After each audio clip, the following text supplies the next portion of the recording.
Hello everyone, welcome to Sanmarga classes. ಬಲ ಮತ್ತು ಒತ್ತಡ ಪಾಠದ 27ನೇ ಪ್ರಶ್ನೆ. ಘರ್ಷಣಾ ಬಲದ ಯಾವುದಾದರೂ ಎರಡು ಅನುಕೂಲಗಳನ್ನು ಪಟ್ಟಿ ಮಾಡಿ. ಘರ್ಷಣಾ ಬಲದ ಅನುಕೂಲಗಳು ಏನೇನು? ಘರ್ಷಣಾ ಬಲ ನಮಗೆ ಎಲ್ಲೆಲ್ಲಿ ಉಪಯೋಗ ಆಗ್ತದೆ?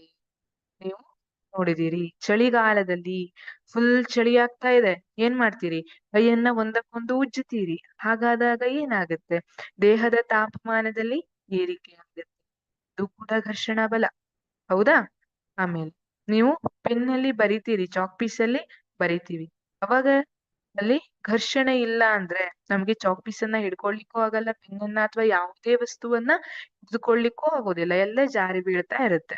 ನಿಮಗ್ ಗೊತ್ತು, ನಾವು ಮಣ್ಣಿನ ನೆಲದ ಮೇಲೆ ಅಥವಾ ಯಾವ್ದಾದ್ರು ಟೈಲ್ಸ್ ನೆಲದ ಮೇಲೆ ಏನಾಗತ್ತೆ ಅಂದ್ರೆ ಘರ್ಷಣೆ ಕಡಿಮೆ ಇರುತ್ತೆ, ಈಸಿಯಾಗಿ ಸ್ಲಿಪ್ ಆಗ್ತೀವಿ, ಹೋಗುತ್ತೆ. ಅದ್ರ ಮೇಲೆ ಎಣ್ಣೆ ಹಾಕಿದೀವಿ ಅಂತ ಅವಾಗ ಘರ್ಷಣೆ ಇನ್ನೂ ಕಡಿಮೆ ಆಗುತ್ತೆ, ಅವಾಗ ಜಾರಿ ಬೀಳೋ ಸಂಭವ ಜಾಸ್ತಿ ಇರುತ್ತೆ.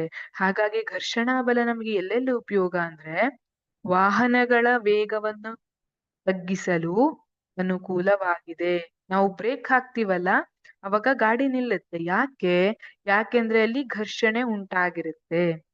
ಅದೇ ತರ ನಮ್ಮ ಪಾದಗಳು ಮತ್ತು ನೆಲದ ನಡುವೆ ಅಗತ್ಯವಾದ ಹಿಡಿತವನ್ನು ನೀಡುವ ಮೂಲಕ ನಡೆಯಲು ಸಹಾಯ ಮಾಡುತ್ತದೆ.